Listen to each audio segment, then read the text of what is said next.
Aí a gente queria ter um filho. Então, Imagino também que a sua vontade de amadurecer era para escapar de muita coisa que da infância não tinha sido das melhores. E a minha mãe me batia até no rosto. Imagina eu aos 15 anos apanhando no rosto, sabe? Era uma forma de fuga. O casamento foi uma fuga.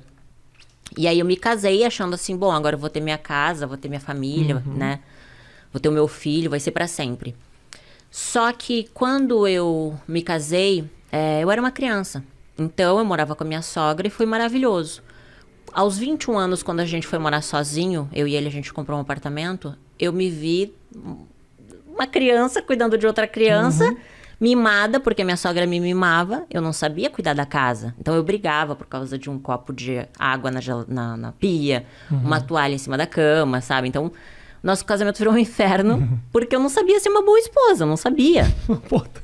Eu tinha... Difícil, você era uma criança. Eu era uma criança. E aí, aos 21 anos, só que ali, Rafa, a ambição cresceu dentro de mim. Porque eu comecei a ver as pessoas... Sabe quando você começa a ver o mundo? Pô, a pessoa tem carro. Eu quero ter um carro, sabe? Eu quero me vestir bem. Você começa a ver que existem pessoas que crescem financeiramente. Então, eu era coordenadora de RH de uma empresa de marketing promocional em Porto Alegre. Eu comecei como demonstradora no supermercado.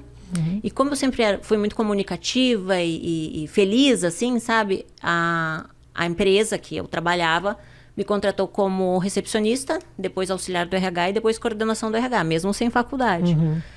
E aí eu dava o meu melhor, sabe? A primeira a entrar, a última a sair, sempre fiz direitinho o meu trabalho e sempre cresci assim.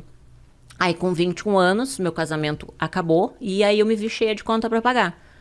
Na época, eu contratava meninas para fazer evento. Nas feiras. Perfeito. E aí, quando eu falei com uma amiga minha, que eu tava com uma crise financeira, ela disse, olha, eu tenho uma amiga que fechou numa casa noturna e ganhou R$500. Eu disse, pá, R$500? O que ela fez? Ela tirou a roupa? Então eu vou tirar a roupa. Claro. Só que não foi bem o que aconteceu, né?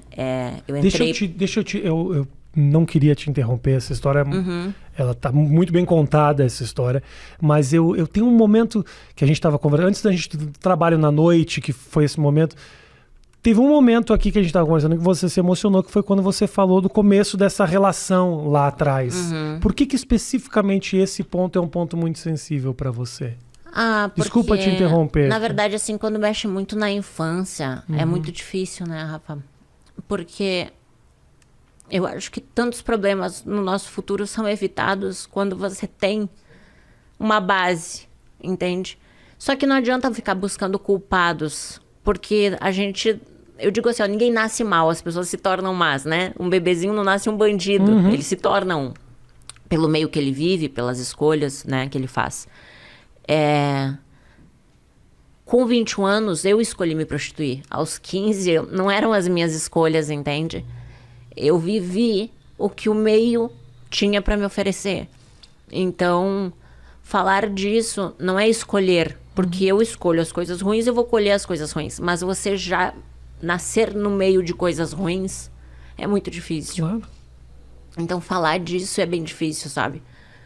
Quando eu fui fazer o livro Morri para Viver, foi muito difícil. Porque foi mexer em coisas que é difícil de falar. Pô, imagina você vai falar... que tua primeira relação sexual foi com o teu meu irmão. Eu já declarei que o primeiro orgasmo que eu tive foi com o cachorro da vizinha aos 11 anos, porque a vizinha trouxe o cachorrinho pra fazer sexo oral em mim. E são coisas que eu falo... 11 anos. São coisas que eu falo, Rafa, por quê? Porque me trouxe culpa há muito tempo. Durante muito tempo, a culpa, ela tava me matando. Falar sobre isso e ajudar as pessoas que ainda vivem esses traumas. Com certeza, entende? Claro. Porque... a sociedade, ela é uma sociedade que ela te cobra ser o melhor, ter o melhor, ser o mais inteligente, ter a melhor faculdade, né? Como se você fosse só valer algo se você tem aquilo que o mundo fala que você tem que ter. E, na verdade, eu sou uma pessoa que não sou nada no mundo, entende? Mas eu entendi que, às vezes, quando a gente fala sobre determinados assuntos... você ajuda a curar feridas.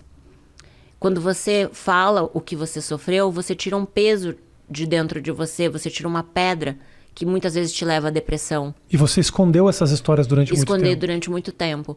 Então, hoje eu entendo escrevendo livro, fazendo acompanhamento com psicólogo, com psiquiatra, eu consegui entender que, na verdade, muitas das minhas emoções estão relacionadas à minha infância, né? Estão relacionadas aos meus traumas, à rejeição. Eu sempre tive muito medo da rejeição. Então, eu já rejeitava com medo de ser rejeitada.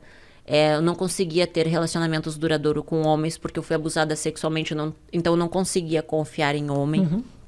Então, eu vi que muitas coisas que aconteciam na minha vida era uma bagagem que eu levava, uma mochila nas minhas costas. Então, quando eu fiz o livro Morrer para Viver, foi justamente botar esse lixo para fora, sabe? Foi entender que, assim, eu não posso mudar o passado. Claro. Ele existe. Só que eu posso fazer novas escolhas, entende? Eu não sou aquilo. Eu vivi aquilo, sim. Por algum momento eu vivi e fui isso, mas hoje eu decido não ser mais. E acho que é importante que você também entenda que foi um passado duro, que não dá para simplesmente desconsiderar de que você realmente sofreu, porque não basta só você falar, é você também entender o significado. Me parece que o fato de você entender que o seu passado foi duro faz com que você consiga olhar para frente melhor, porque também só contar essa história de uma maneira quase que não tivesse acontecido com você, também não sei se daria o mesmo resultado. Eu acho, Rafa, que todos nós, a gente tem um propósito, sabe? No mundo, sabe? Eu acho que Deus é vivo, que Deus existe. E Ele dá essa oportunidade pra gente, assim, de aprender. Eu acho que tudo que a gente sofre, a gente aprende. E hoje, olhando tudo que eu passei, eu vejo que mesmo a dor ensinou. Talvez se eu não tivesse passado por tudo que eu passei, eu não seria a pessoa que eu sou hoje, entende? Eu não teria os valores que eu tenho hoje. Eu precisei sofrer, eu precisei passar por tudo isso. Quando hoje eu converso com uma mulher que já passou abuso e ela ainda não conseguiu perdoar, eu consigo saber o que ela sentiu, entende? Não é fácil perdoar, é muito difícil. Você tem a sede de vingança, eu costumo falar que quando a gente tá com mágoa, a gente tá tomando veneno esperando que a pessoa morra. Então você tá criando vários tipos de doenças, tanto psicológicas quanto físicas, por alimentar esse sentimento ruim.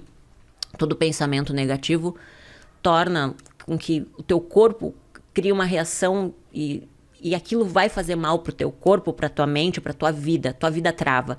E você só você pode fazer as escolhas, entende, Rafa?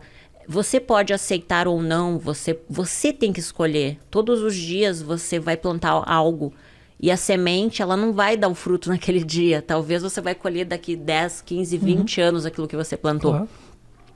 Então, a gente tem que ter autorresponsabilidade também. E aprender a se perdoar. Porque a gente não é obrigado a saber se vai dar certo ou não. A gente vai ter que passar por aquilo. Às vezes a gente acerta e às vezes a gente erra. Então, a vida é um privilégio. Sim.